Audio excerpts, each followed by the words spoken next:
Olá, galerinha. Boa tarde. Na aula de hoje, nós iremos dar continuidade ao conteúdo que nós estávamos estudando na aula anterior, que se trata dos Estados Unidos da América. Nasce uma potência mundial.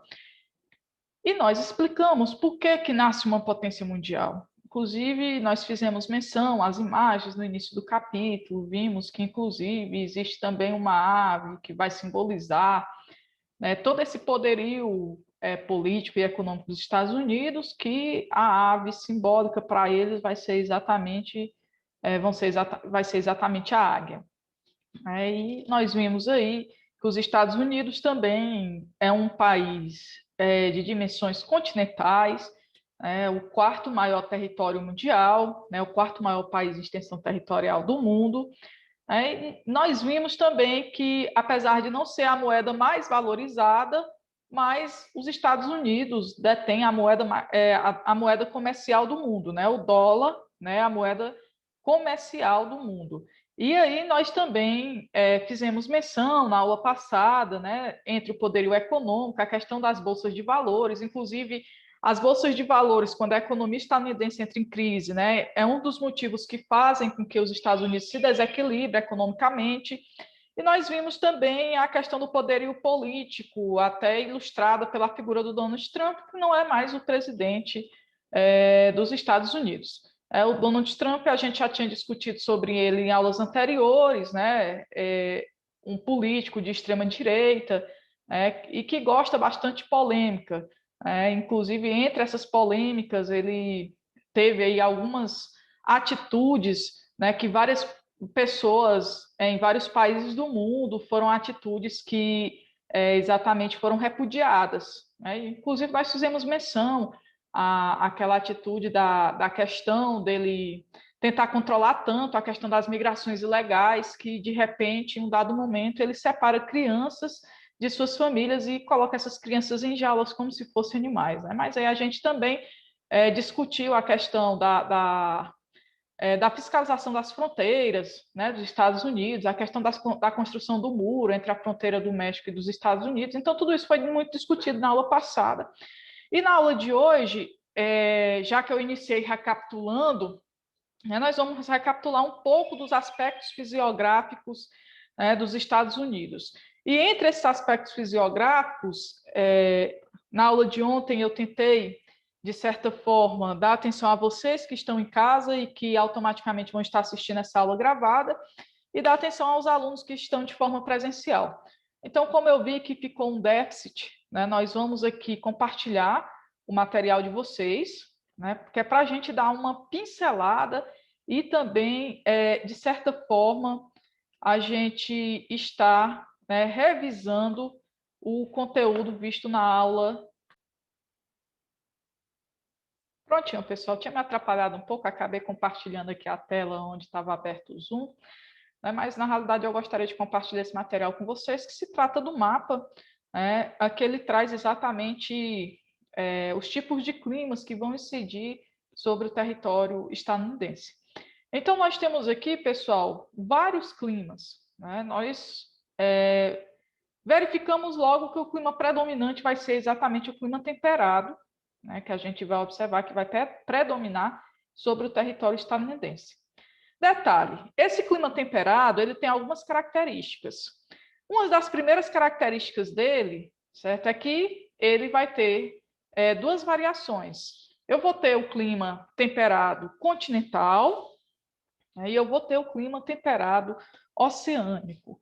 O clima temperado continental, ele é um clima mais interiorizado, ou seja, ele não vai sofrer a interferência dos oceanos e mares.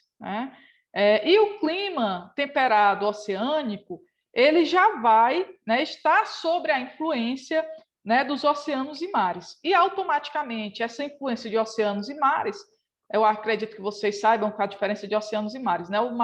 Os mares a gente denomina com essa.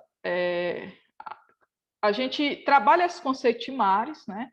Eu já ia até cometendo uma redundância, né? A gente trabalha esse conceito de mares exatamente quando ele banha, né, a porção continental.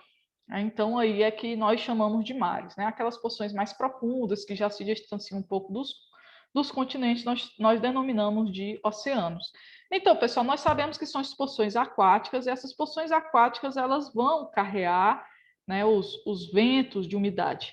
Carreando os ventos de umidade, eles vão oferecer as seguintes características para o clima temperado oceânico, né? Ele vai conseguir amenizar as temperaturas negativas do inverno, né?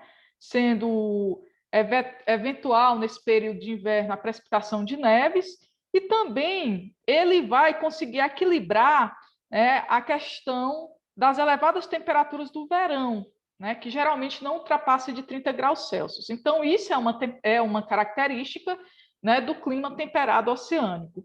Já o clima temperado continental, pessoal, e a gente vai observar que, por ele ser mais interiorizado, ou seja, por ele não estar sobre a incidência direta, né, da influência dos oceanos e mares, ele vai possuir uma amplitude térmica maior. E aí você pode até me perguntar, professora, eu não estou lembrando qual é o que é amplitude térmica, qual o conceito preciso de amplitude térmica. Aí vamos relembrar aqui um pouquinho. A amplitude térmica é exatamente a diferença da temperatura máxima durante o dia para a temperatura mínima, né? Então, ou seja, quando eu tenho altas temperaturas e temperaturas muito baixas, isso no intervalo de 24 horas, né, essa diferença eu chamo de amplitude térmica. Então, eu vou ter uma amplitude térmica maior, né, no clima temperado continental. Por que eu vou ter essa amplitude térmica maior no clima temperado continental? Pelo fato das porções rochosas, né, esquentarem mais rapidamente e automaticamente resfriarem mais rapidamente do que as porções aquáticas. Né? Então, como ele não sofre tanto o efeito da maritimidade. Vixe, Hermano, o que é a maritimidade, professora? A maritimidade é exatamente o efeito dos oceanos e mares, né? Que aí a gente vai observar que quem sofre esse efeito vai ser exatamente o clima temperado oceânico, certo? Eu vou observar aí que a amplitude térmica vai ser maior. Né? Então, no clima temperado continental, os invernos apresentam temperaturas, inclusive, certo?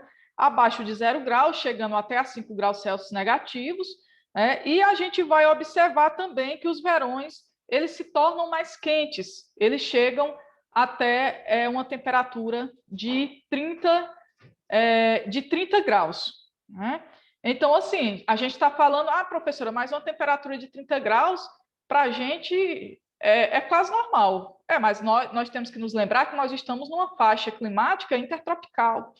Né? O Brasil ele vai se localizar, né, entre o trópico de Capricórnio e vai ser cortado, inclusive, pela linha do Equador, diferente dos Estados Unidos, que nós vimos na aula passada, que os Estados Unidos ele vai ter esse clima predominantemente temperado, exatamente porque a localização dele vai ser entre o trópico de Câncer e o Círculo Polar Ártico. É tanto que nos Estados Unidos nós também vamos encontrar temperaturas frias, temperaturas polares, mas nós vamos chegar lá, certo? Então, aqui observando o mapa, né, a gente vê aqui que o que vai predominar nos Estados Unidos é o clima temperado.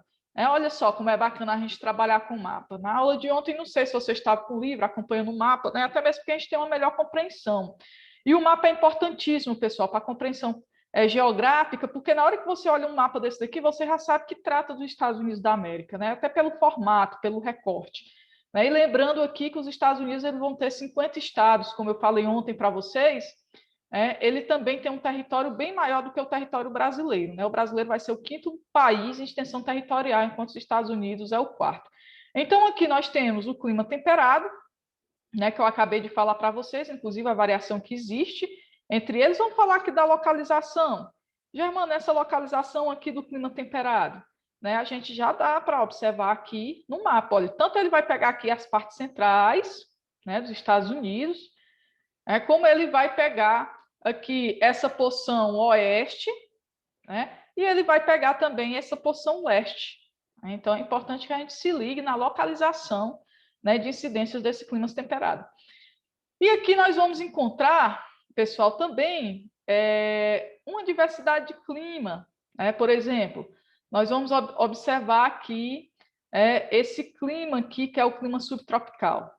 E aí fica fácil de eu compreender, né? Porque é que é o clima subtropical. Olha só onde é que está o Trópico de Câncer, né? Ele está acima do Trópico de Câncer, subtropical. Então, aqui a gente vai observar, né, que se localiza o clima subtropical. Quando a gente for para o mapa de vegetação, a gente vai observar que para cada clima desse, eu vou ter uma vegetação específica, ou seja, clima e vegetação não dá para me estudar de forma dissociada, né? E na região de clima subtropical, a gente verifica o quê? Grandes amplitudes térmicas anuais, né? As temperaturas elas vão variar de 0 graus a 10 graus Celsius no inverno, né? Olha só, pessoal, a amplitude térmica, né? A variação de 0 a 10 graus Celsius no inverno, né? E no verão, ela vai variar de 20 a 25 graus Celsius, né? A gente vai observar